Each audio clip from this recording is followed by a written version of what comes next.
Let's do this. This is not the smartest guys in the room. My main man Tom is here.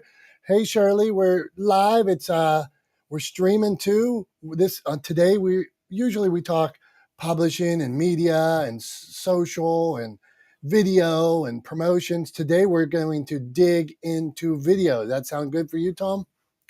Yeah, I've got a couple of things to say about video. I've spent the last 22 years working in the production industry and, spent the first 17 or so years of my career working specifically in the television and entertainment industries. So I've been around video for a little while.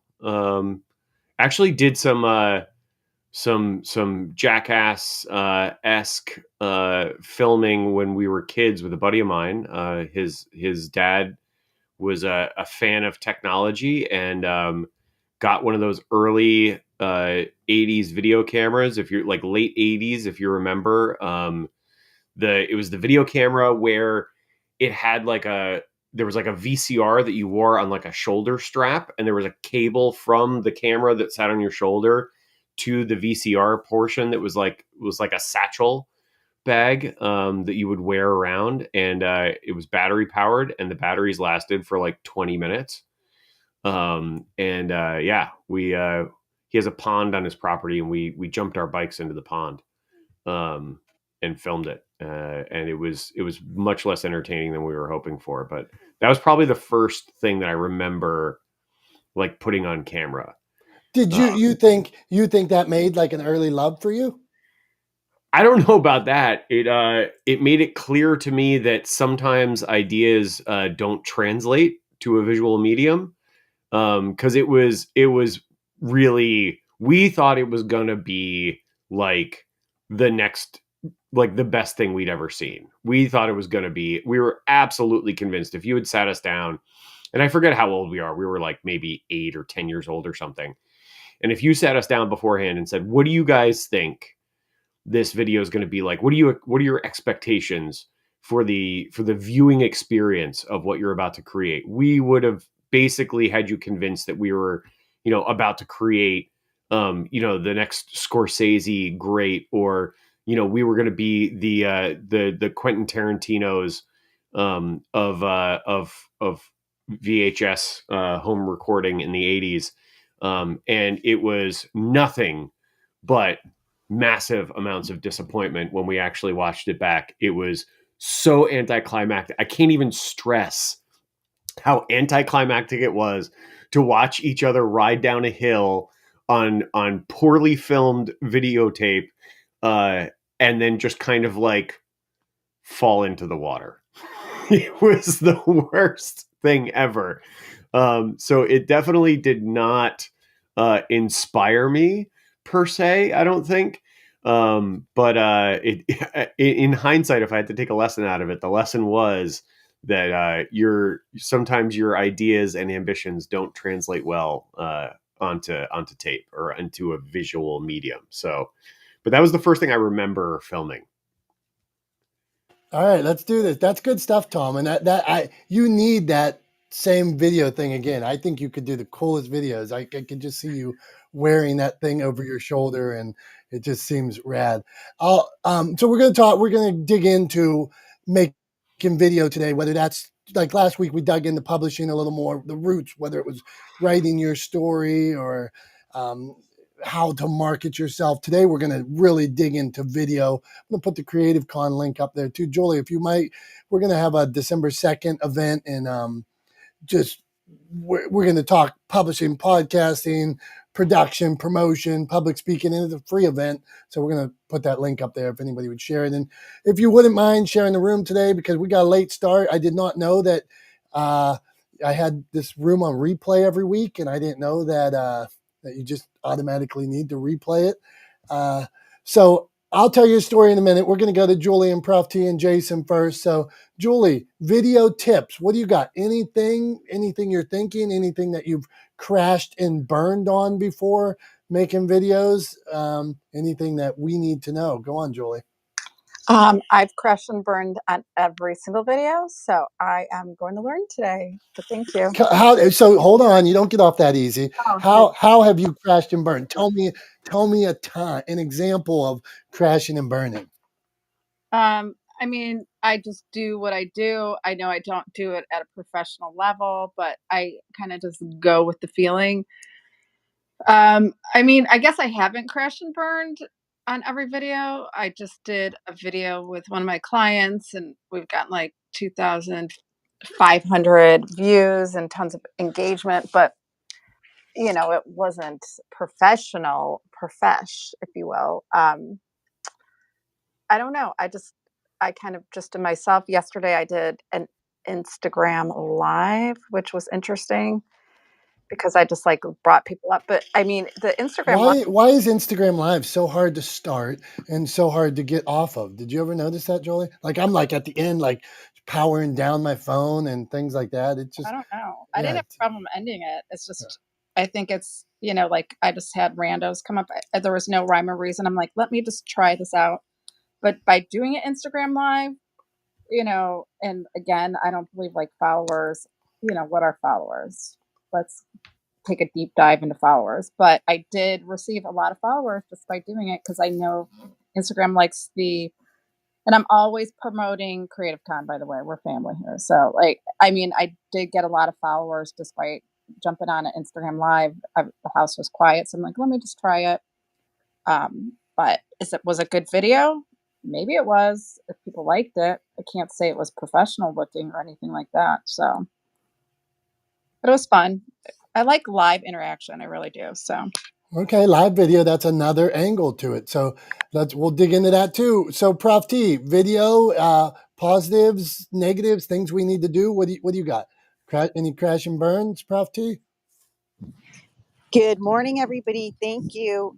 Crash and burns. I feel like everything I do when it's video is crash and burn for me. I'm my worst critic. And I've been actually going back to when I first started doing little videos way back during COVID, before COVID. And I'm like, oh my gosh, I sound so robotic. And it scared me. So I have a lot of crash and burns. I don't really feel good doing videos live spur of the moment. That's just me. And what I've learned with Instagram, Dom, you're right. I'll tell you what, getting them started, getting people in, hanging up, it's a lot of work with Instagram. So I need to brush up on that. And then I'll land with this. I think doing things so people can see your face and your facial expressions and your mannerisms. People want to see who they're going to be working with, and I can't blame them. Do you have a great voice? Okay, what do you look like? Hey, you look great. Can you help me? Just because you look good, you sound great. Do you have the street cred? Do you have the credibility to help? So I want to be really careful about not majoring on the minor and then landing right here. I'm doing my first LinkedIn Monday. I'm going to step into that water, and so yeah, would love support. I know got some people who will help me on that stage, so anyone's welcome. So LinkedIn Live, first time, not sure exactly what it means. I'm going to give it a whirl. Thank you. Back to you. Very cool, Prof T. Thank you. LinkedIn Live. LinkedIn Live. Is LinkedIn Live different than LinkedIn Audio? Is it the same? Is it different? That's my dilemma. I was talking to Julie about it yesterday. I'm still a little foggy on it, so I'm just kind of, as they say, John Maxwell. What we learned is you just jump out the nest and you grow your wings on the way down. So I'm gonna start to fly and see what happens. If anybody knows the difference, that would be so helpful. Thank you. We'll dig into that too. All right, now this is the story I wanted to tell you about. Like when you did it, I mean, I would think I probably crashed and burned a million times, but I just wanted to tell you. So I got this mic one time that it's like it plugs in. It allowed me. It's Bluetooth, so I could. It was the first time I could move away from my phone, and so I could go 50 feet away from the phone, and the microphone. I had like a little lapel mic, and then the other part was in the phone. Logitech, I love it. I left it in California. Damn it, when me and my buddy Jimmy were making videos on the beach, but I loved it. Anyway, I went to Times Square one day. I thought I was going to make the coolest video. I'm like, I consider Times Square the Mecca. So I'm like, I'm going down to the Mecca. I'm going to make the coolest video. My message probably wasn't there, right, Tom? But I do this video with this mic, and I'm standing 10 feet away from, like doing all this nonsense in Times Square. You can't hear any of it. It's the word, honk, honk, buses going by. Worst video. I had to actually, everything I said turned out to be complete crap because you couldn't hear it because bus, people walking by, things like that. Horrible. So that would be a waste of a video. And so sometimes bad audio is something that kills a lot of videos. So Tom, you want to dig in on that, and then we'll go to our boy Jason. Yeah, I mean, I got a couple of things. So, like, the first thing I want to talk about, and we'll get to audio in just a second, but there are a couple of things that popped into my head just listening to Julie and Prof T talk about some of the things that they've dealt with in trying to create video and use video as a tool. And the first thing that popped into my head was I want to really stress to everybody, I can't stress this enough, one of the most important things you can do is put in the time and the work and the effort before you ever pick up a camera, right? And what I mean by that is I don't think you should script yourself, right? Most people are not good at, because you're not practiced at it, you haven't worked at it. It's a developable skill, but most people haven't developed the skill to work from a script, right?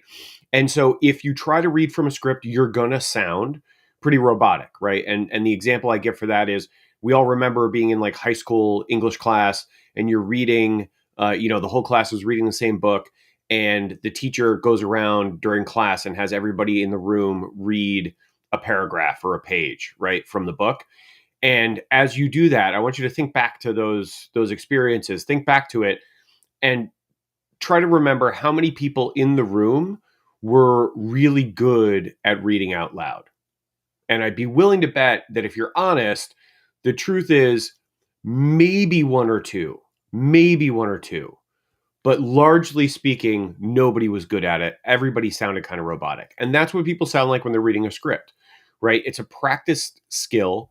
It's a developable skill, but it's a skill you have to work hard to improve. And a lot of people just haven't put in the time. So I don't want you to script yourself, but what I do want you to do is I want you to think about the video you're creating like a road trip, right? What I want you to do is I want you to first decide what your destination is, right? And your destination is the purpose of the video and the content you're creating.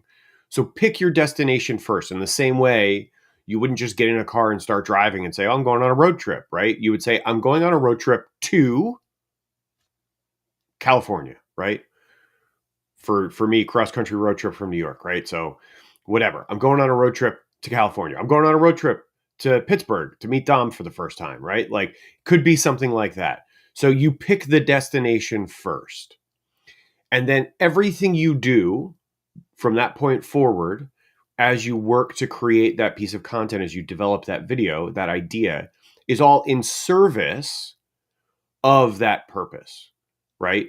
Because you've laid that out. In the same way that once you pick your destination from the road trip, all of your planning is in service of getting to that destination, right? And there may be detours, there may be stops that you're planning along the way. You might want to go see the biggest ball of twine in the world on the side of the road or whatever, right? But ultimately, that is on the way to your destination, right? So pick your purpose first, right? You don't have to spend a lot of time scripting. You don't have to spend a lot of time laying out in excruciating detail everything you're going to say and how you're going to say it and when you're going to say it and in what order you're going to say it in. None of that kind of stuff. All you got to do is sit down and say, here's where I want to go, right? And then the other thing I wanted to say from Prof T, what you were talking about with how you think it's important, or you believe it's important for people to see your face, right? And that people like to be able to see the faces of the people they interact with. And there's a very, very clear reason why, right? Developmentally, for anybody who's a parent in the room, you guys have all experienced this. For anybody who's been around little kids, right? Babies, right? You've experienced this. Babies search out, right? Faces.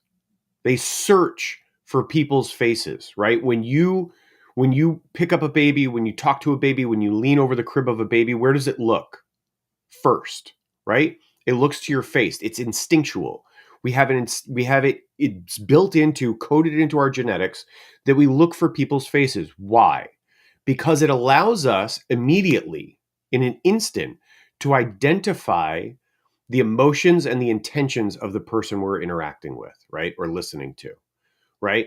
So when you look at somebody's face, immediately you can tell, are they in a good mood, right? Whether or not they're in a good mood, whether or not they're joking, whether or not they're happy or sad or serious or concerned or whatever, right? Whatever the emotional temperature is and what their intentions are, right? Are they a threat, right? Are they scary, right? All of those things instantaneously as soon as you look at their face, right? So it's built into us. It's coded into our genetics that we look to people's faces to get a very quick read of the room, right? To get a very quick read of the interaction so we can determine whether or not it's an interaction that we should stick around for, right? And so we like to see people's faces. It's one of the reasons why video is the single most powerful tool that businesses and individuals trying to build personal brands have at their disposal. Period. End of story. Right. So I just wanted to talk to those specific points real quick. Now, talking about audio, I didn't forget, Dom, talking about audio. Audio is incredibly important, right? Because at the end of the day, while we like to see what's happening in a video, right? Video is sort of a multi-touch medium, right? And what I mean by that is that it involves multiple senses. It involves sight and sound. The expectation is when you play a video, there's going to be sound, right? And if you play a video of somebody speaking, it's incredibly important that you can understand what they're saying, because otherwise it's just a picture of somebody's mouth moving, right? There is no intention, there is no story, there is no import, right? If you're doing a video where you're talking, where you're delivering a message verbally to the camera and people can't understand what you're saying, they're never going to watch the video because all of the purpose of the video is lost if they can't hear you, right?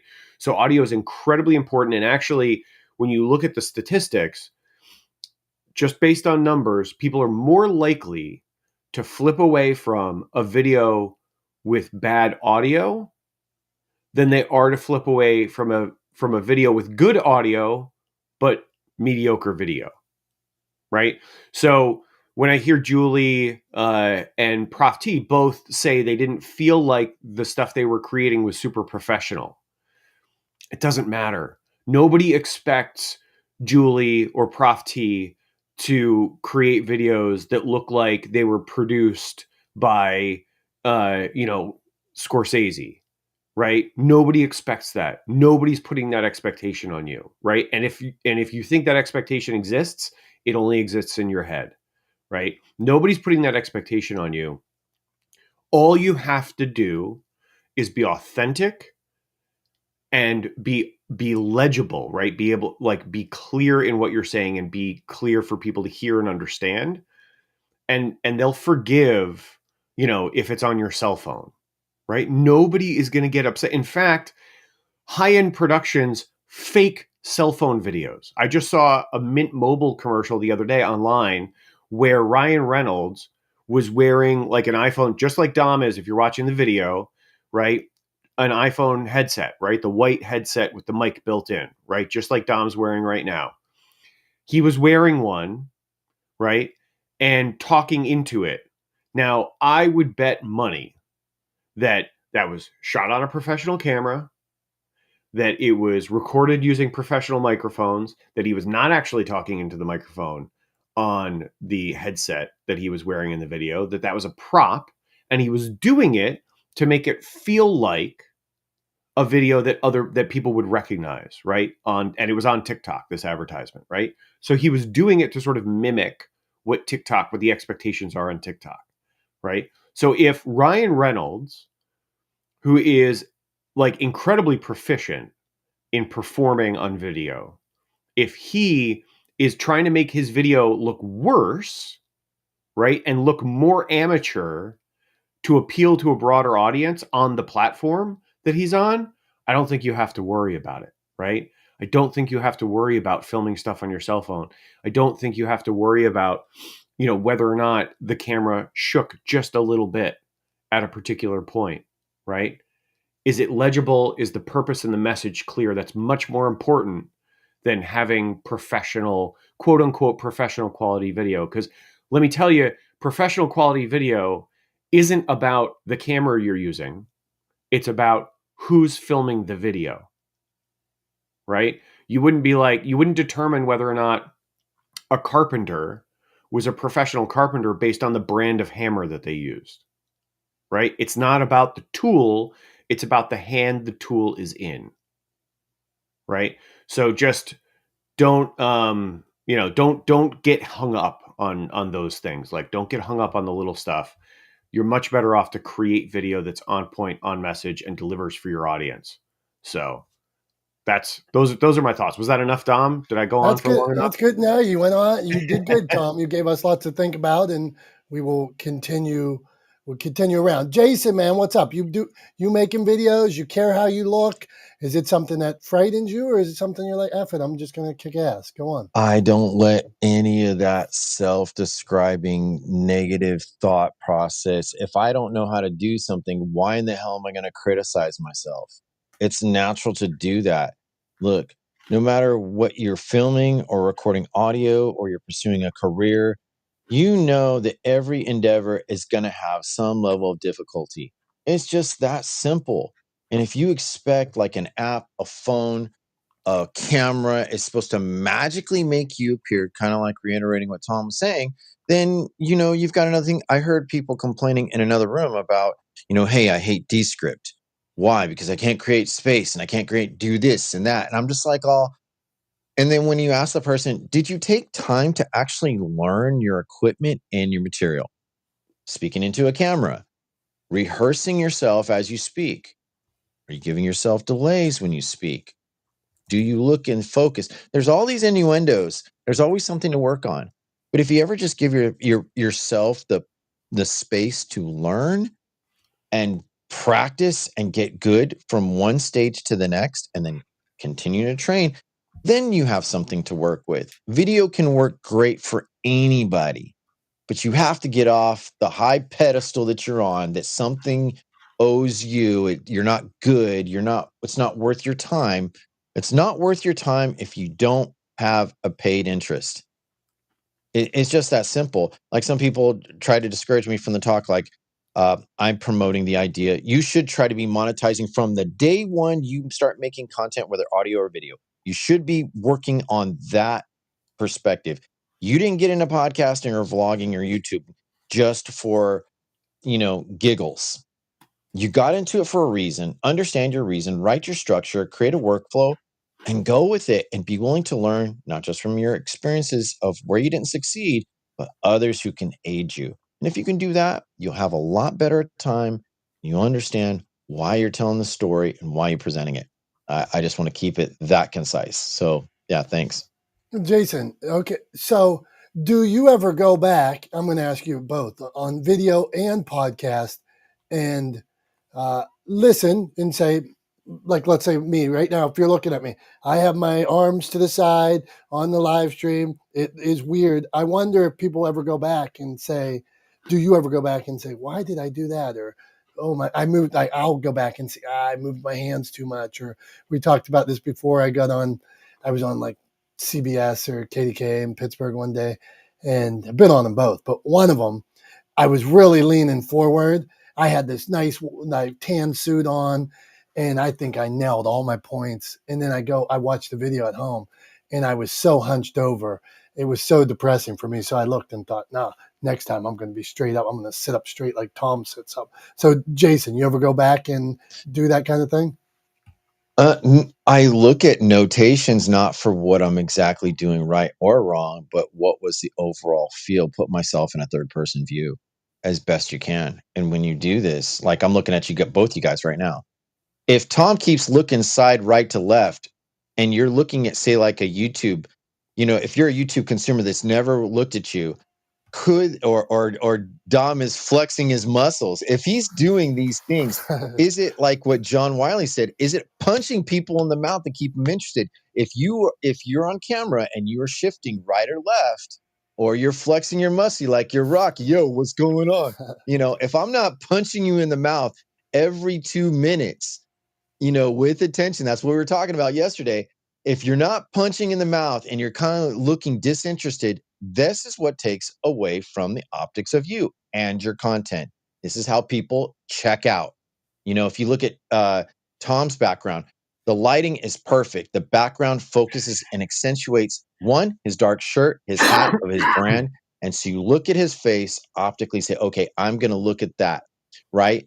But if you're looking at, Dom's, it's got a lot of sports memorabilia. Are we talking in a sports show? Could this be taken away from the experience of what you guys are both doing? No. What's the title of the show? Does the words match the action of your discussion? Not the smartest guys. What does that mean? We're just a couple of bros. We're hanging out. You know what I'm saying? We're going to have fun. So is it punching you in the mouth to keep that attention? If it's not doing that, then you're doing something wrong. If you're just standing there and your eyes are looking off, that could be an indication. Look, I noted this as a third person. If I were to look at somebody else doing the same thing, would I want to keep my attention? This is the hard part. Critiquing versus criticizing. You have to put that in your mind. Critique means that you're just describing the situation. You're not describing how you feel. Once you describe how you feel, that is a criticism. That moves the needle in the negative perspective. So hopefully that clarifies to your answer or your question, excuse me. Good stuff, man. No, I appreciate it. And I like the fire. And you bring up something that I want to just touch on. They asked Abraham Lincoln one time, how do you become a good public speaker? And his comment was, get punched in the face before you go up on stage. And meaning be so passionate about something that is, you're on fire when you're there. And so to your point of the background and thing, I wonder if you punching them in the face, that's so interesting. It's on fire. Go on, Tom. I just wanted to say too, just talking about like kind of your question about, do you go back, do you rewatch, do you listen, right, to podcasts, to videos that you create, things like that. Speaking to that, I want to encourage people to do that, but I want to encourage people to do that only if you're doing it in a constructive way, right? I think, Julie said this before. This is a very common thing. We all kind of, I think most of us have probably said this at some point, that we're our own worst critics, right? We are almost always harder on ourselves than anybody else, more critical of ourselves than anybody else, right? We have a tendency to be self-critical. So if you're going to go back and you're going to watch the videos you make, or listen to the podcasts that you're on and watch your appearance on those, whatever the case may be, if you're going to go back and watch your content, I want you to make sure that you are watching it with the intention of improving going forward, acknowledging and accepting that you're not perfect and that there's always room for improvement. And so the purpose of rewatching it is to improve going forward, and that you are doing so with a reasonable set of expectations for yourself, right? And what I mean by that is, I have people often say things to me like, I don't do video because I could never create video. I could never do videos like you do, Tom, right? Like people say things like that to me all the time. And I'm like, yeah, that makes perfect sense, because you've never worked in production and I've been in production my whole adult life, right? Like, of course, there's going to be a difference in our skill level, right? That's like being like, well, I'm never going to play a pickup game of basketball with my friends because I can't play like, somebody on the Sixers, right? Like, of course you can't, right? Like, or I'm not as good as a D1 athlete, so I'm not gonna play basketball with my friends. Like, that's a crazy thing to say. It doesn't make any sense, right? Because it's completely unreasonable for you to compare yourself to somebody who has spent years and years and years honing their skill set, right?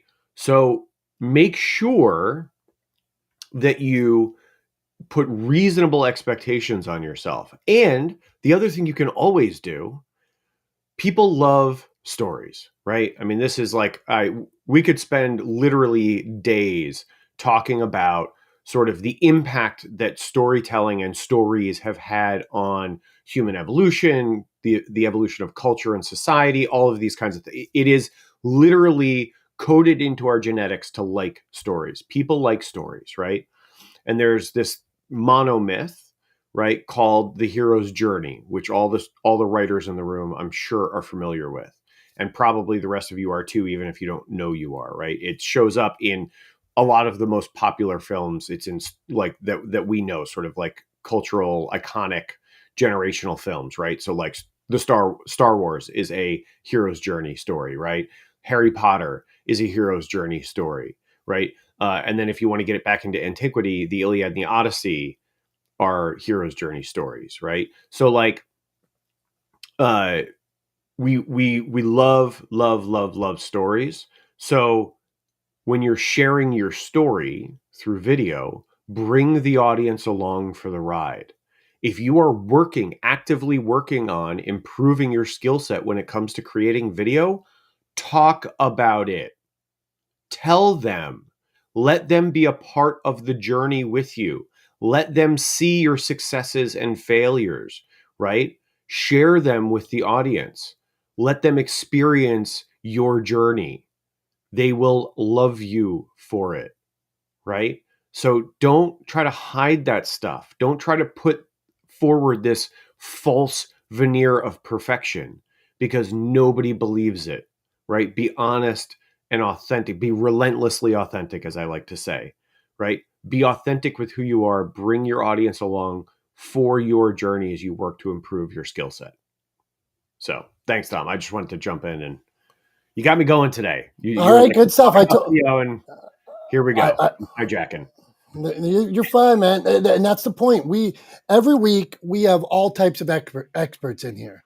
So last week we talked about publishing. Sometimes we talk about podcast media, social algorithms, all those different things. But I just wanted to make sure from a starting point that sometimes we do talk about the basics of video, like whether it's turning your phone around and making like I was busting on that Lumi commercial a couple weeks ago that I'm so mad about Lumi. Let's just put Jennifer Garner in the air.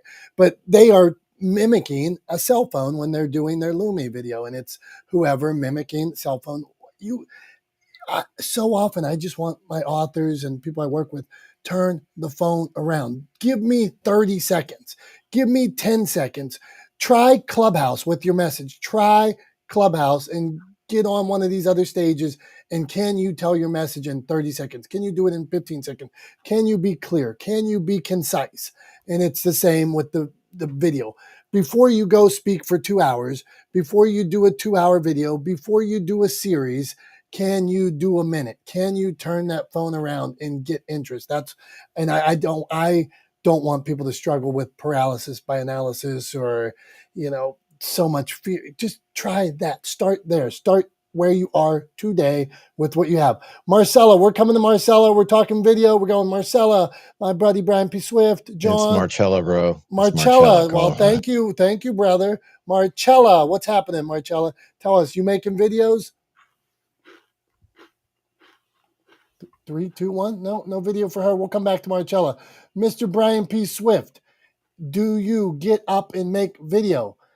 How do you decide to do it? Are you scheduling it? Are you planning it? Do you ramble for 10 minutes straight? Or are you saying I'm doing 2 minutes and I'm off?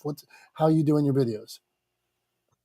I do video. I need to do more, and I agree with what everybody said. I do plan them because of the position I'm in. I usually need somebody around to give me a hand. or I like somebody to video them. So I do try to plan them out when I kind of have the help, and I do try to plan out the content. Occasionally, when I'm inspired, whether that's I'm on a ride or something, I will do one off the cuff. Um, but I agree, and to Tom's point, um, I don't think that you need to be worrying about how perfect it is. I mean, as long as it's done, the best you can, and done in a decent manner, uh, get it out there, because as we've talked before, stories are important, and the more we can share and be consistent, which I think is my biggest problem and need to work on, is trying to get out there more consistently so that people know that you're out there at this time or that time, because I think that consistency factor is so key, and I know for me it's difficult to get a hold of. So that would be my suggestion, is try to do it as consistent as you can. Thank you. All right, so I want to throw something out to Brian, and you guys, everybody can weigh in on it. If I'm Brian, I think I would get some kind of wireless mic. And I know like people aren't always around when you're at the house.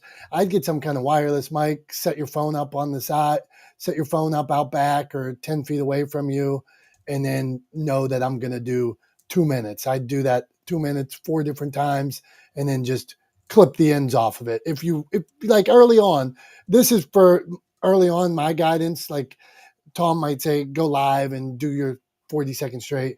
I'm going to say, just clip the ends at least. When you're setting up the camera and moving it around like this, okay, then go out to wherever your starting point is and start doing your video. I think people get so consumed with, like Tom said, I messed up. I said right. I said, well, go through that, do the 2 minutes, clip the ends, because then you're going to, go back to the camera and fiddle around with it, shutting off. But I think each of you could do 5 2-minute videos or do 5 takes of the same one. I think you probably have enough storage to do that, and then clip the ends, and that's your video. That would be. What do you think about that suggestion? Anybody clip, flash, and go on?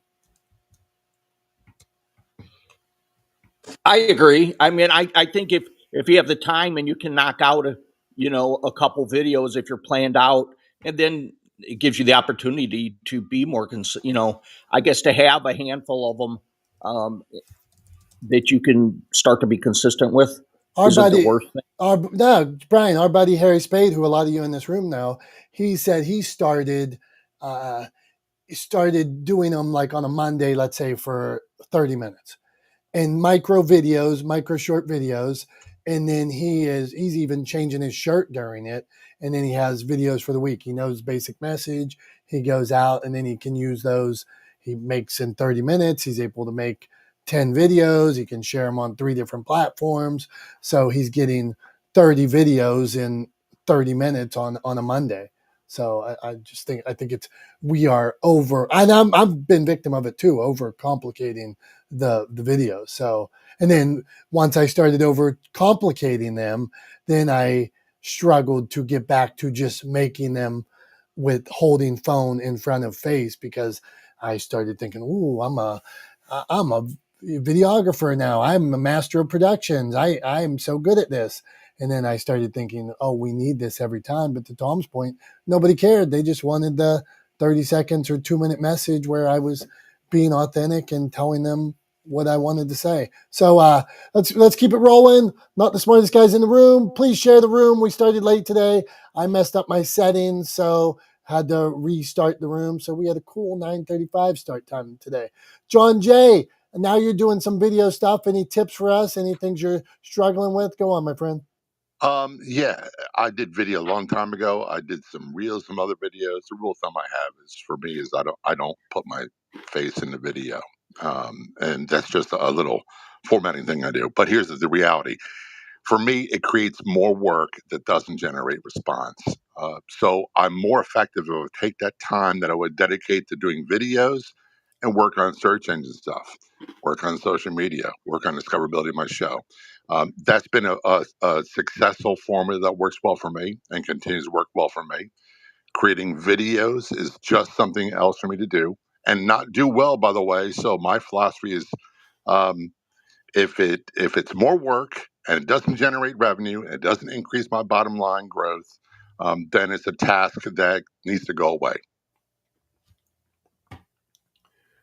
How long do you wait and then go on? So how long do you know that it's increasing or not? And then I can tell within 1 quarter. I can okay. tell with one more quarter. I actually tell within days. But I did videos and I did live videos and I did all that stuff on social media for years.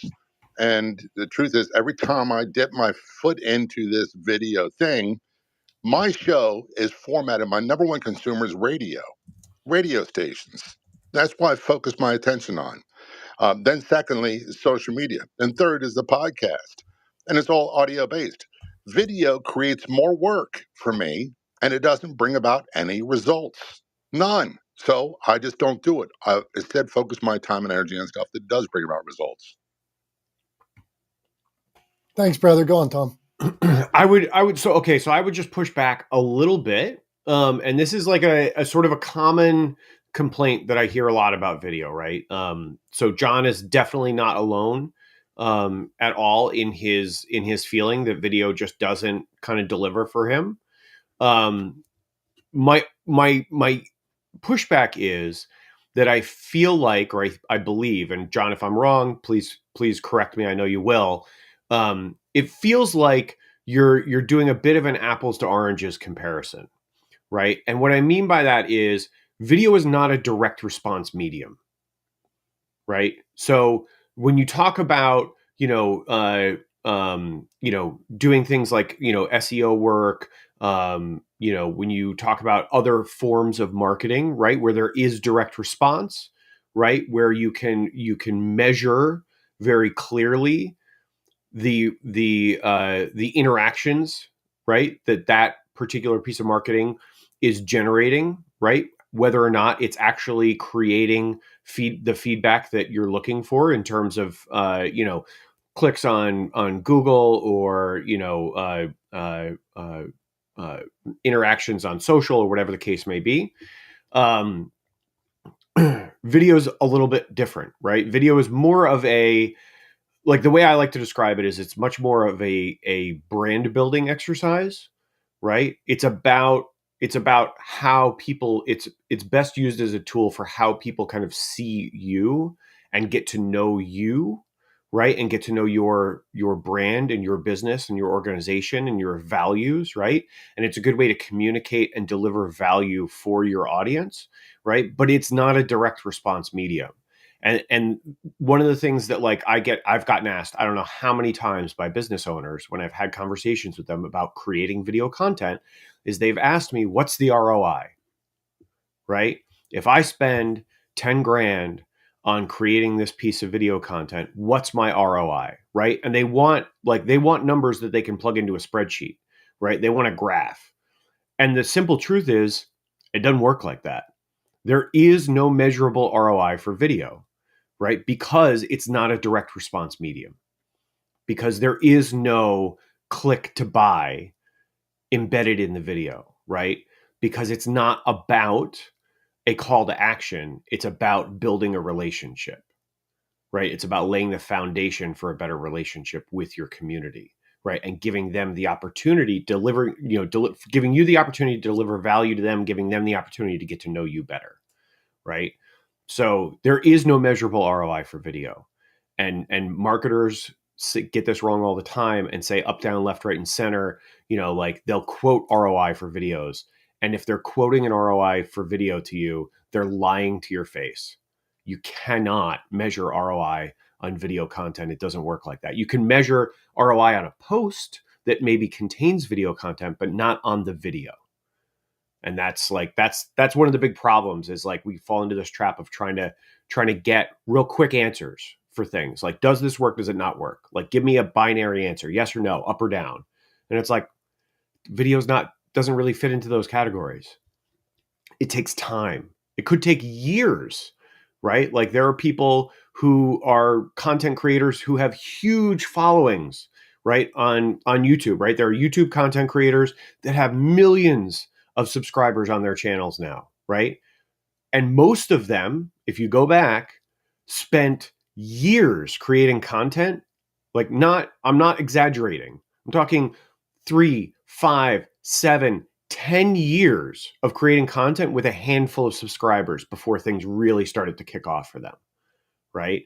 So like it takes a long time. It is a long play, but when you put in the effort over time consistently, right, that effort always pays off. And that's true not just in video, that's true kind of across the board, right? If you put in consistent effort over time, you will see results.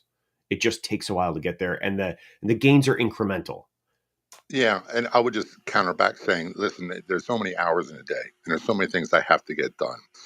So I need to prioritize. And I've been doing this since 1999. The really focus on this show has been since March of 2017.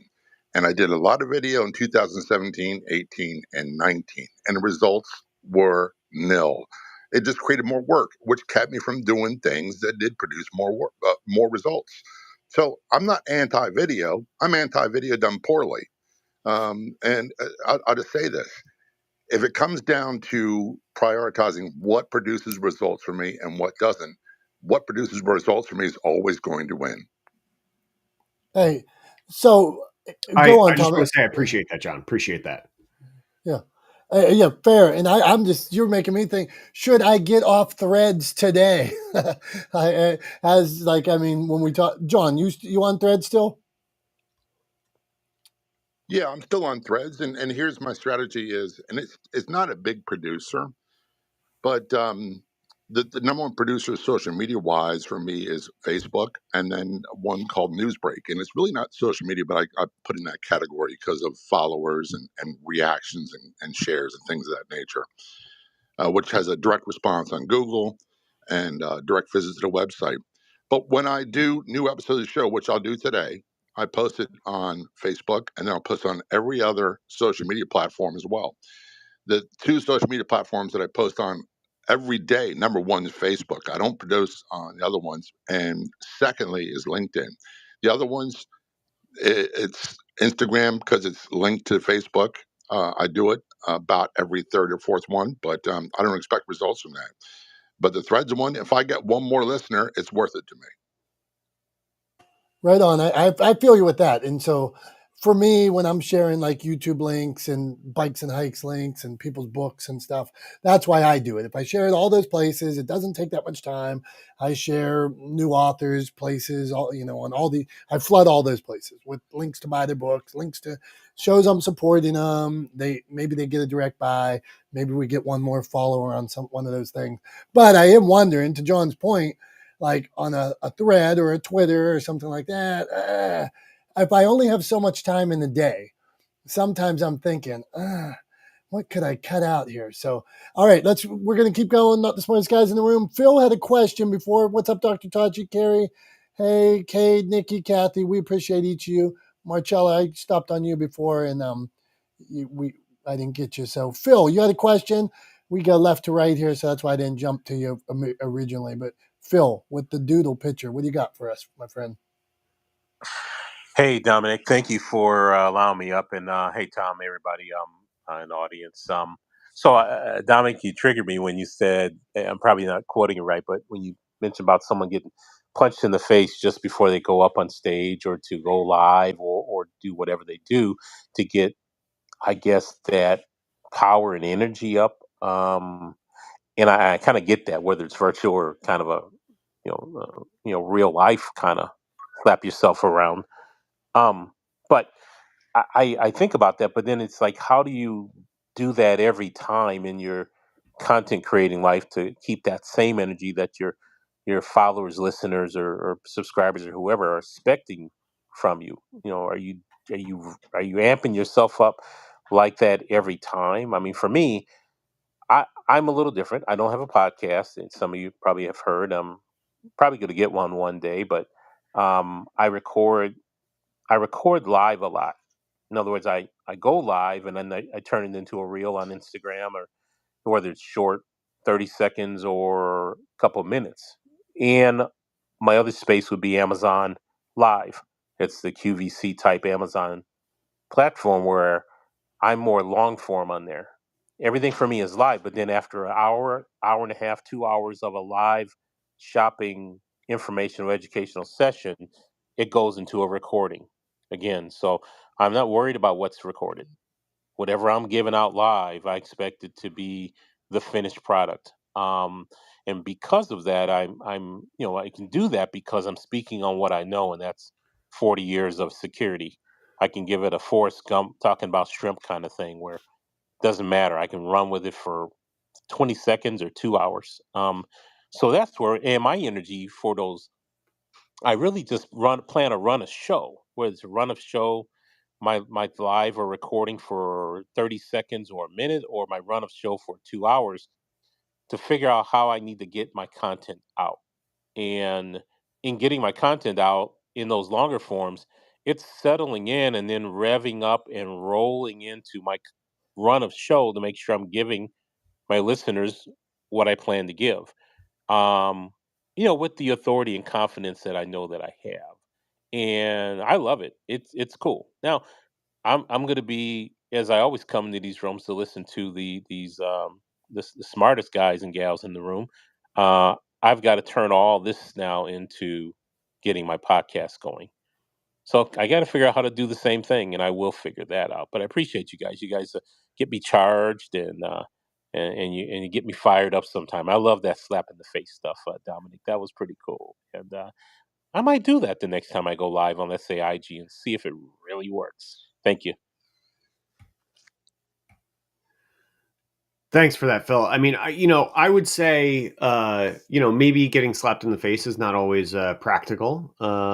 Also, you might end up with like a big red mark on your face when you get on Amazon Live, right? Or get on your Instagram Live. I would say, I think from my perspective, I think you can get that same fire, right, from simply ensuring that what you're talking about is something you are passionate about. If you are passionate about your subject material, that fire will carry over to your audience. It will be evident to your audience. And the other thing too is, again, but like place reasonable expectations on yourself, right? Some people have bigger personalities than other people. Some people are much more emotive than other people. Some people are going to jump up and down, and some people are like Jim Cramer on Mad Money, right? And some people are subdued, sitting at a desk and just being very frank, right? And both are okay. Both can be really good if it's genuine to who you are.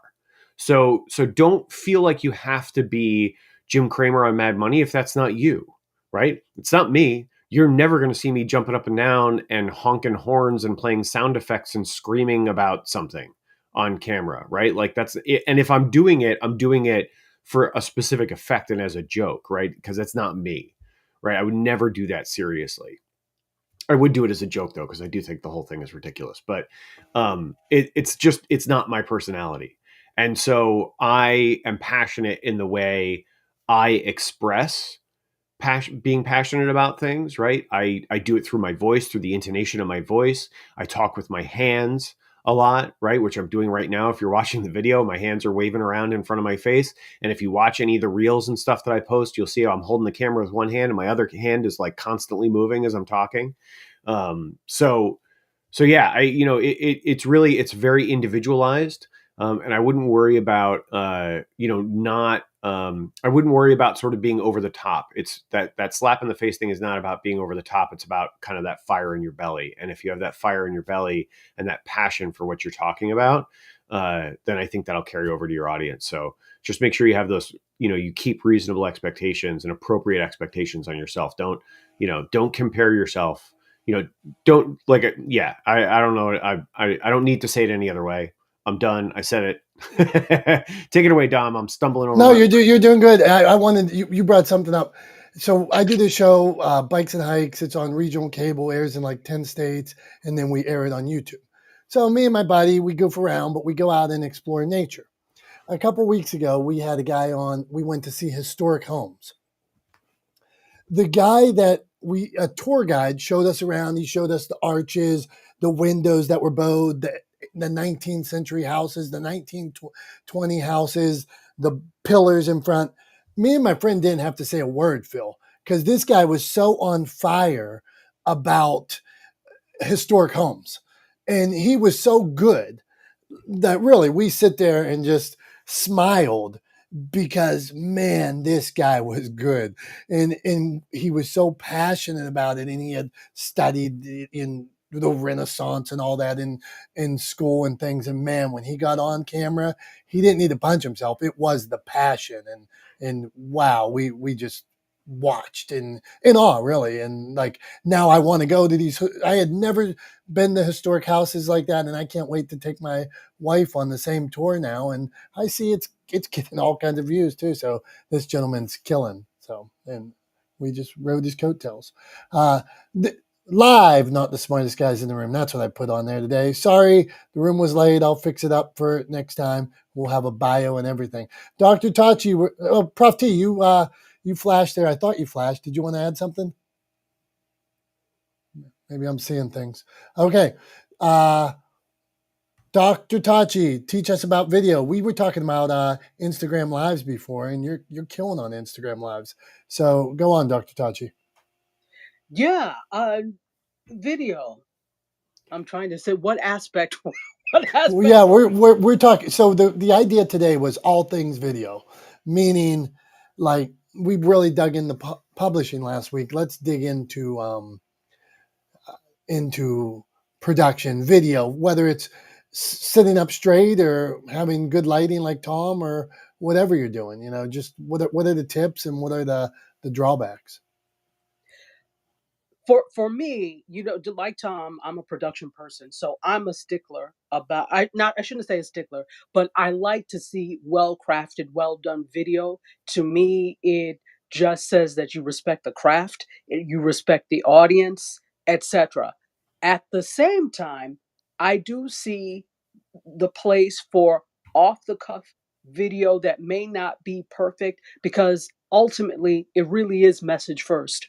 All we have to do is take a look at YouTube and some of these vloggers that are trying, but they're not video people. And you can tell because it's like, why am I hearing echo? Oh, because they're using the onboard mic, but they have a great camera, but they haven't learned all the fine points of good video production. But they still have like 1 million+ followers. So ultimately, it is message first. But I still say also on the other end of that, respect the craft and take the time to look because it is a craft. So I think sometimes people think that because you have access to basically affordable cameras now. Most people have smartphones that will take good video, that everybody is now a videographer and you can do things however you want, but it's still a craft. There's still a reason you need to understand why you can't shoot in front of a window. There's still things that basic things that you should understand that respects the craft and still get your message out. Is everybody going to do it? No, but it if you want to take your things to another level, you ought to respect the craft and then do it properly because people we've been conditioned to expect things on a higher level to look a certain way.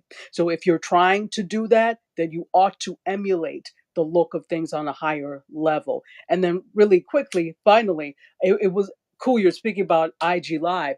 I only really started doing Instagram lives to capture the growing audience that I had over there, and I was doing teasers to what I was going to do on YouTube, Facebook Live, etc. on the bigger show. So it's interesting that now it's like a major part of the strategy, even though I hate that the platform is because they don't do video well at all, live video at all. But because my audience is there, I feel like I need to stay there and be there. Part of what I do is also migrate them over to the other platforms, but I know that there are some people that just won't move, so I stay there. So last week I did on a whim, one of the viewers, Mediascope Massive, asked to do a conversation about, I'm sure you've heard by now about the food critics and Atlanta and all of that. So I said, okay, well, we will do a conversation. And so we did a conversation, and we were talking about two of the food critics. Well, lo and behold, one of them comes on, and not only comes on, but also comes into the live. I had 910 people watching that live. At first, I thought, what the hell is going on? I never have 900 people watching, but it was a cool moment, and I guess it's quote unquote a viral moment. But the thing to remember with that is, I'm not a food person. So that was a lot of food people that came in. So are these same people going to come back? Some of them will, maybe, if they are into what I'm talking about. But the overwhelming majority may not. They came because of that individual. So it's also a misnomer to think that because you have somebody of note on your show, that you're always going to get that same audience back. No, they came to see him or her or them, not necessarily you, but you can inherit some of those audience members by consistently doing things well. Okay, I released the mic. Awesome. Love it, Dr. Tachi. Thanks for sharing all those tips. Really appreciate it. And I wanted to talk, something you said a few times earlier was talking about respecting the craft, right? And I wanted to hit on that. So indulge me for a second, if you all would. Answer a question for me by flashing your mic. How many of you on stage here own a hammer? Just flash your mic if you own a hammer. Do you have a hammer in your garage or in your basement or in your house or in a toolbox somewhere? Right? Everybody's flashing. Okay. Now, how many of you would call yourself a carpenter? Just flash if you would call yourself a carpenter. Okay. I got one. I got Brian. Brian is saying he would call himself a carpenter. Okay. And he does make tables, so go on. Okay. That's fair. That's fair. But do you, so like clearly the consensus is everybody agrees that owning a hammer does not make you a carpenter, right? In the same way that owning sorry, I'm just going to mute you, Brian. In the same way that owning a camera does not make you a cinematographer or a filmmaker, right? Or a photographer, right? It's not about, again, I'll say it like I said this earlier. I don't know if Dr. Tachi, I don't know if you were in the room yet. But I said it earlier. It's not the tool, it's the hand the tool is in, right? That's really the sort of differentiating point, right? You can film, you can make, they've made whole movies on iPhones that look a lot better than anything that anybody in this room has recorded on their iPhone. I promise. Why? Because they put those iPhones in the hands of very experienced, very accomplished, very skilled cinematographers who utilize that tool to its maximum capabilities, right? And simply pulling it out of your pocket, opening the camera app, and pressing record is not utilizing that tool to the maximum of its capabilities, in the same way that everybody in here who has a hammer can probably over time get a nail to go into a piece of wood, right? But you can't do it with the same skill and precision, right? And effectiveness that somebody who's been working as a carpenter for the last 20 years of their life swinging a hammer every day can do, right? So when Dr. Tachi talks about respecting the craft, I think that's an important distinction to really think about, is that it's not that you own the tool. It's not that you have access to the tool, right? It's, do you have the underlying skill set to utilize that tool to its maximum capability, right?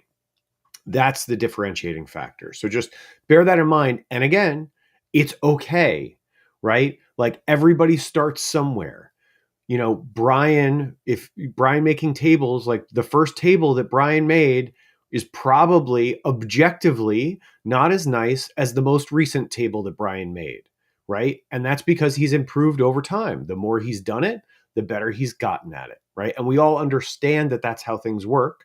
We all know the phrase practice makes perfect, right? Or what is it? Practice makes improvement, right? So just remember that. Practice makes improvement, right? So don't compare yourself, to folks that are highly skilled.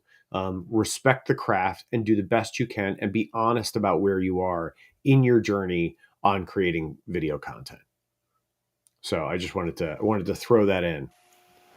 Thank you, Tom. Good stuff. I wanted to share with you on that iPhone thing.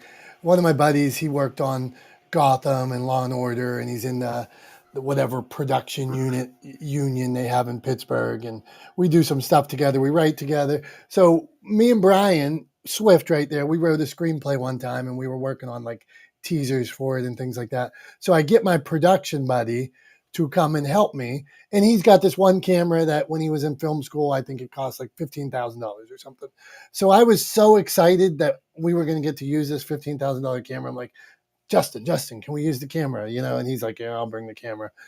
And once we got there, he's like, we can just use the iPhone. We just need lighting. We just need this. And I'm like, come on, man. Why can't we use the camera? And he's like, no, I think he shot like one, like up close of the wheel on the wheelchair at one point, and then he didn't use it at all. So, and we put out the thing, nobody knew the difference, and I'm sure some people do, but I didn't get to use the $15,000 camera, and he made us use the iPhone. Very, very depressing.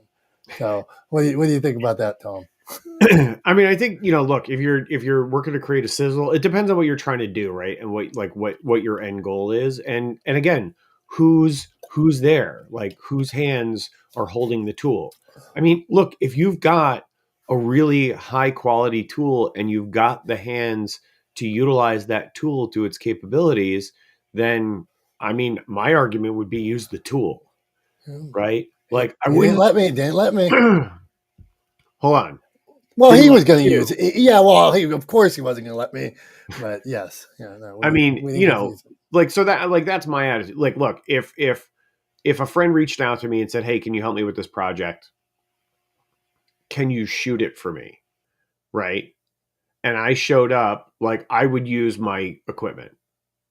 Right. I would use, because I know what I can do with that equipment. I would use that equipment over an iPhone all day, every day, because I have much more control over what happens, what the image output is of that equipment, right? Like I could grab my camera and show you all the buttons on the side of it. I guarantee that, like, to the average person, they would look at that and just go overwhelmed. I have no idea what's happening.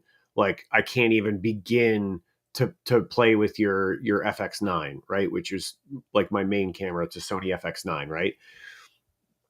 But to me, all of those buttons say, I have a lot of control here, right? I can really dial the image, right? What the camera is producing, how the camera is seeing the world. I can manipulate it to get the best out of the sort of constraints or the context in which I'm operating.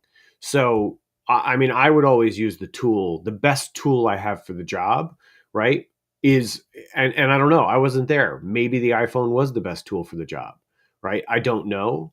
But like, I'm always going to go for the better tool if I have like the best tool for the job, right? Period. End of story. There are times I've done, like internationally, globally broadcast television shows where we filmed a whole bunch of like big sections of the show on GoPros because they were the best tool for the job, right? Like it was the best tool for the job. So that's what we used. Right. So like, I've done, multi-million-dollar budgeted productions, and we were filming chunks of the show wholly on GoPros because that's what made sense. That was the best tool for the job. So that's what we did. Right. So like, it's not always the most expensive camera.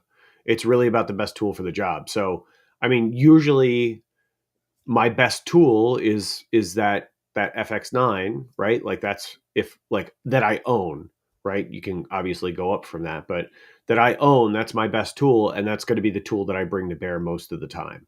But the camera that I use for this live stream and for like my Zoom calls, if anybody does a Zoom call with me, like this is how I look on Zoom too. This isn't just for the live. I don't just get pretty for the live. I do this every time I'm on camera sitting at my desk. And Dom knows, he can tell you this is how it looks all the time. I take this camera and I use it professionally depending on the situation, right?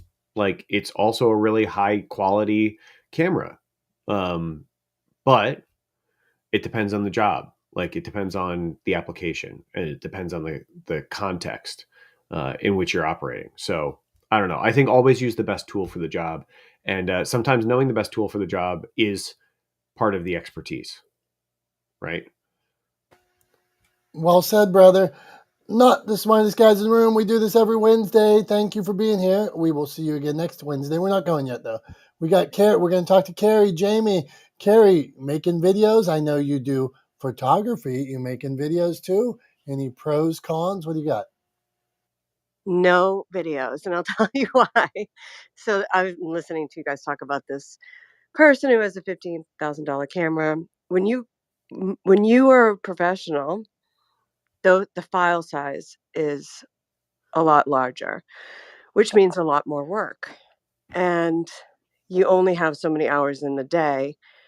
And so if you're making something that's like an award-winning film, or you're getting paid a commercial rate, then you make different choices. So for me, I edit and shoot and sell my images all day. And I also write, and I'm a podcaster. And so the quality control requires a lot of editing in photography and in content creation and podcasting.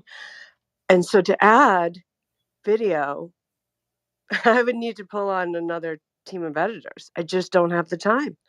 And that's just where I'm at. I produce a really good podcast. It takes a lot of time, and people listen when they're walking or folding laundry, and they come for the content, and they stay for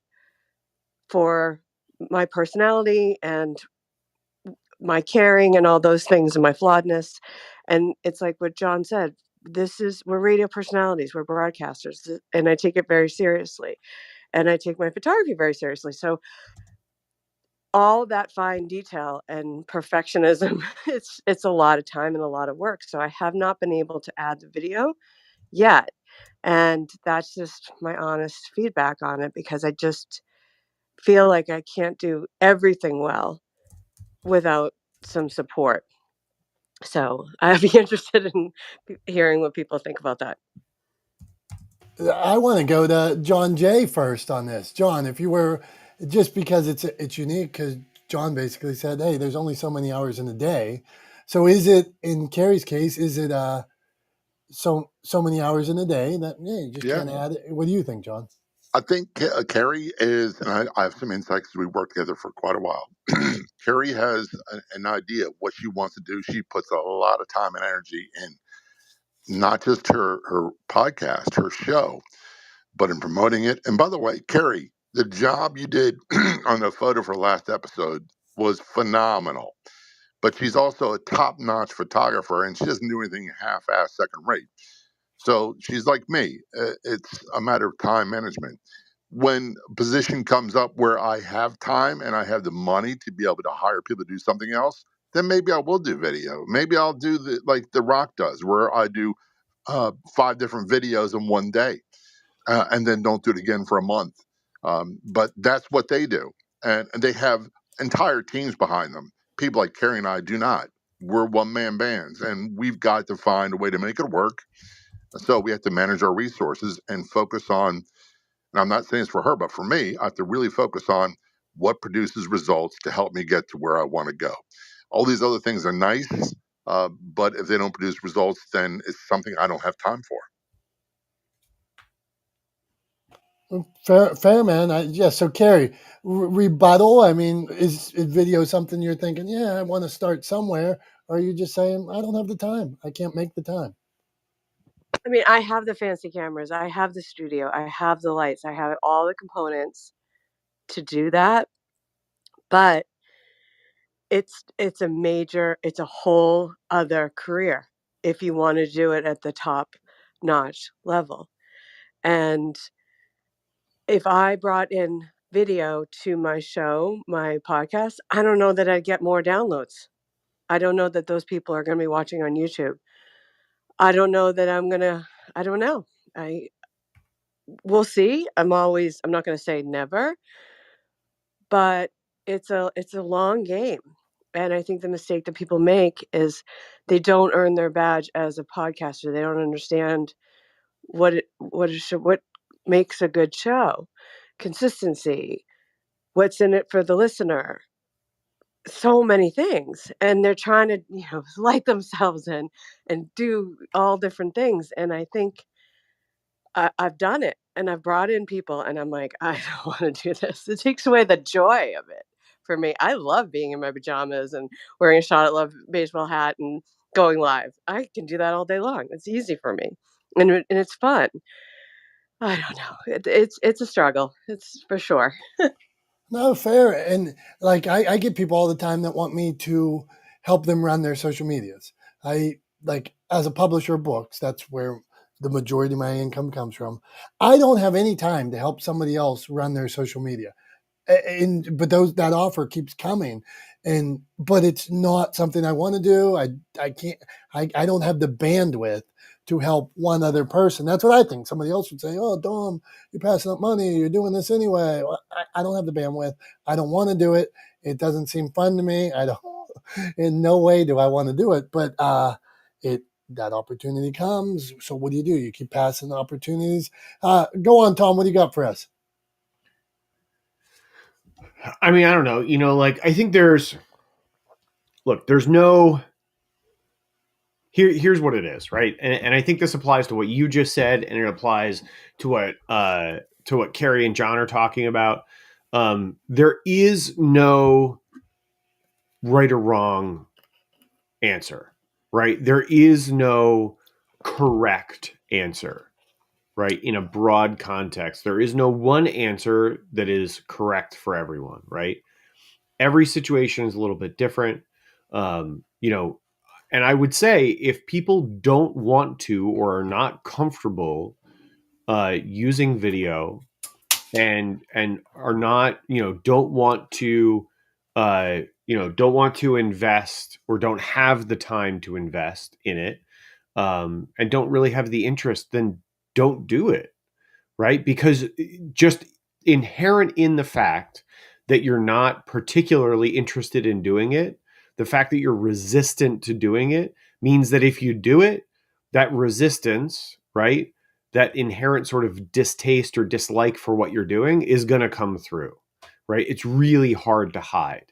And so, yeah, I mean, I would say like there is no, I'm never going to sit here and say, everybody should always be creating videos, right? That's not true. I do believe that it is the single most powerful tool that businesses and personal brands and organizations have at their disposal, right? I believe it is the best way to leverage building community around your brand, right? And it is the best way to deliver value to your community. Like these are all things I believe. But that doesn't mean that that's 100% true for everyone.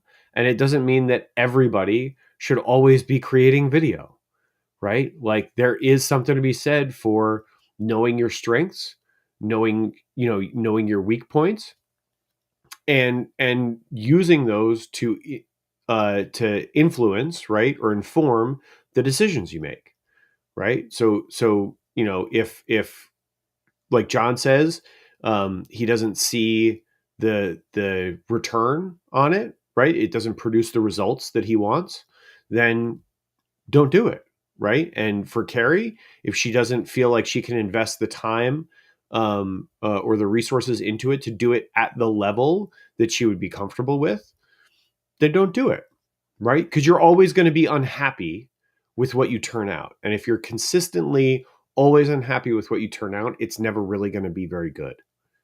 right? So yeah, I mean, I believe that video is incredibly powerful, but I don't think it's a cure-all, right? Because cure-alls don't exist. It's not a thing, right? It's like shortcuts.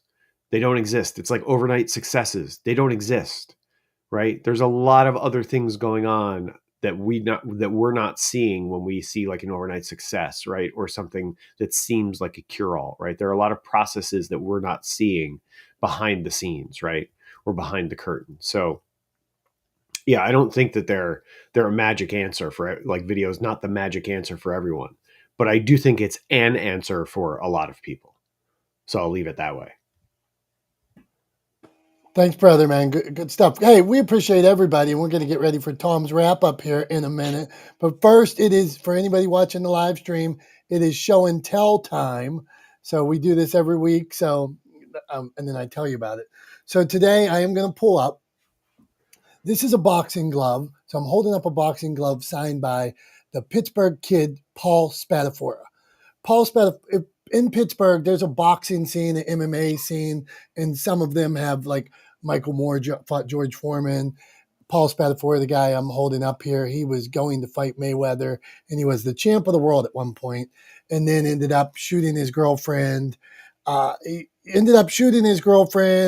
some jail time, had some addiction problems, has some CTE, or they call it punch drunk in boxing when you have some brain damage, and he admits to having brain damage. And so over the years, me and Paul started talking a little bit, and we were working on some story concepts and things like that. And at one point, so here's Paul Spadafora. At one point, he meets up with some guys in rehab, and they tell some more people about his story, and they fly him out for a dinner with Harvey Weinstein and some other guys. Harvey Weinstein and them know that my friend Paul has some brain damage, and he's, like, he admits it, and he's struggling through it, and nice guy, but he has had some demons. So Paul tells them about his life story, about when he shot his girlfriend. He's also, I think, a left-hander. And all of a sudden, he tells Harvey and this crew his whole story. And there is a movie called Southpaw that comes out from their production crew that is very similar to this gentleman's life story, Paul Spadafora, that my friend got no royalties or anything like that, that was made after they all met with him. So these are my gloves. I'm proud of it. But sometimes you tell your stories to too many people, and bad things happen. I don't know where to go with that, but I thought I would tell you that story. Maybe I should practice it a little bit. But yeah, poor guy, man, just wasn't in the right circle. And it appears maybe that they just tweaked his story a little bit, but that whole story is him. The basic whole story is everything about him, except it is different in the story who shot the woman. In Southpaw, the woman does get shot, but it's by somebody else. So a lot of ties to this guy's story. So that's show and tell for today. Paul Spadafora, Pittsburgh kid. You can look him up. That's all I got, Tom. That feels like classic Weinstein, right? Like, just like the everything we know now about sort of his character and who he is as a absolutely despicable pile of trash of a human being, right? But that 100% is like, sounds exactly like what something he would do, where he would hear a good story and he would go, okay, great, screenwriter, you're gonna write this story, change, like, talk to legal, find out how many things we have to change to make sure we can't get sued, and then, like, let's go with it, right? It's a great story, but I want to keep all the money, right? It's basically, it was greed, right? Like, that was 100% agreed, informed decision. I want to keep as much of the money as I can. I don't want to give any to this guy who's got brain damage from Pittsburgh, right? Paul Spadafora. I don't want to help him out. I don't want to pay him any royalties. So it's not going to be his story, right? We're gonna act like we just came up with this story, but he basically handed it to them on a silver platter. It's one of those things. It's unfortunate that the reality is that there are people out there that will do that, and unfortunately, some of those people are in positions of power, right? Like Weinstein was. But you know, I mean, now he's exactly where he deserves to be. Yeah, And probably. I'll just put Yeah, it. I'll just leave it at that. That's Weinstein is sitting. Harvey Weinstein is sitting exactly where Harvey Weinstein should be sitting. Right? Like he got what he deserved. yeah. Right? And What then, goes and then, around came around and bit him in the ass real hard. and this guy's still struggling with a lot of stuff, you know, and just to be taken advantage of, it's tough to see, man. So, hey, this is not the smartest guys in the room. We do this every Wednesday. I appreciate each of you. Now Tom's taking a big sip. This is where I sign off because I've said enough for the day, and Tom takes us home with puts a tidy bow on what we've done today. So thank you, Tom. Thank you, everybody. Go on, Tom. Thanks, Tom. Yeah, I was taking a little sip, you know, lubricating the vocal cords so I could pontificate here at the end of the show as I usually do. So thanks everybody for being here. You know, not the smartest guys in the room. Like Dom was saying, we do this every Wednesday. Today we were at 9:35 a.m. instead of 9:30 a.m. because we make mistakes. We're not the smartest guys in the room sometimes, right? So we appreciate everybody being here regardless. Love you guys and are very grateful for all of you being here every week with us. There are two things I want to talk about real quick, and then I'll give you my final thoughts on video content creation, which has been sort of the topic of the day.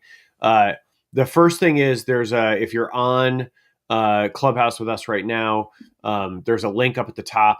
If you're not on Clubhouse with this, I will tell you the link. The link is literally very simple.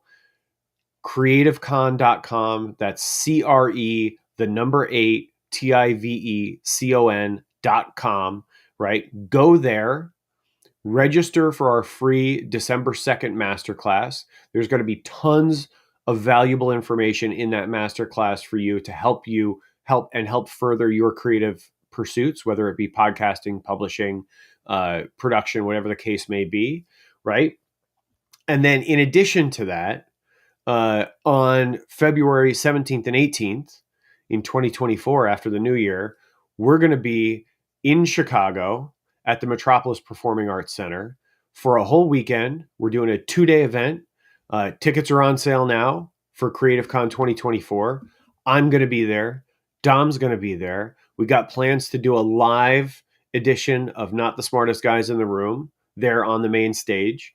We're both going to be involved. We're going to be teaching. There's going to be a ton of workshop programming. There are going to be a ton of speakers there delivering value. There are going to be panels delivering value.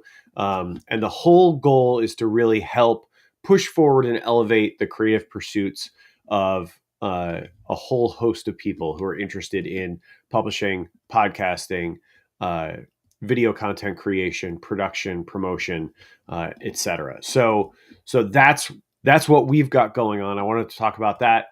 I also wanted to talk about really quickly, really grateful to Dom for sort of making this week all about video. He knows it's something I'm incredibly passionate about. It's something I've spent my entire career doing. We spent last week talking about publishing centered around my book because my book Legendeering just launched for pre-order. Available wherever books are sold, which I'm super proud of. That's something I really want to emphasize. I'm very proud of the fact that you can pre-order Legendeering everywhere books are sold. You can go to bookshop.org and order it there. You can go to barnesandnoble.com. You can order it there. You can walk into your local bookstore, go up to the counter. If you got a local bookshop in your area that you like and you want to support, you can walk up to the counter and say, "Hey, I'm interested in this book, Legendeering by Tom Langan," and they will order it for you, right? They'll be able to order it for you. So it's available everywhere books are sold. And if you prefer, it's also available on Amazon, right? But I'm always encouraging folks, go support those local businesses, support the small businesses. That's why bookshop.org is a great option. If you like local businesses and smaller bookshops and you want to keep them around, they're a great option if you need to order it online. But really, really grateful. Shirley just asked in the chat to put the link for the book. Literally, Shirley, if you type Legendeering Tom Langan into Google, you'll get about 30 links of where to buy it. So just type legendeering Tom Langan into Google. So there's, like I said, or you walk into your local bookshop and ask them for Legendeering by Tom Langan. And if you search me on social media, you'll be able to find tons of posts about it. But I really appreciate, Dom. We spent last week talking largely about publishing because my book is coming out in January, and I really appreciate, Dom, you sort of giving the floor to me this week and having this week all about video. It was a lot of fun for me. I want to say this. It was really a lot of fun for me last week as we talked about publishing to really get to see Dom dig in and talk passionately about something that he is really an expert in and something that he spends a lot of time doing, that's helping people publish books. So if you missed last week, go back and give it a listen. It was a ton of fun to listen to Dom really speak passionately about publishing and dig in on something that he clearly has spent a lot of time working towards gaining a mastery of. So I just wanted to share that as well. And then lastly, I said earlier that there is no one size fits all solution, right? Video is not always the best path forward for everyone. But I do believe that it's an incredibly powerful way to grow a community around your brand and to share your story with your audience, whoever they may be, right? And to deliver value to your audience, right? Whoever they may be. So if you want to create video, if you feel like it's a good solution for you, find your purpose, pick your destination, right? Where are you going on your road trip, right? Where are you going? And then after you've picked your destination, start creating and bring the audience along for the ride. Be authentic, be relentlessly authentic with where you are and what you're trying to accomplish. Bring them along for the journey. They will love you for it, I promise. And you will, over time, you will see results from creating that content for your audience and speaking to your community and delivering value to them. So please, if you feel the video is the right way forward for you, pick your destination, find your purpose, and then push forward and be honest and relentlessly authentic about the content you're creating and the journey you're on, and bring your audience along with you. And that's all I got. So we'll be here again next Wednesday. I think we've already circumvented the issue we had today. So we'll be here next Wednesday at 9:30 for another week of Not the Smartest Guys in the Room. Thank you all so much for being here. We really appreciate you guys. We love you. And we can't wait to see you next week. Until then, have a great rest of your week. Love you. And bye-bye now. Bye-bye. Bye-bye.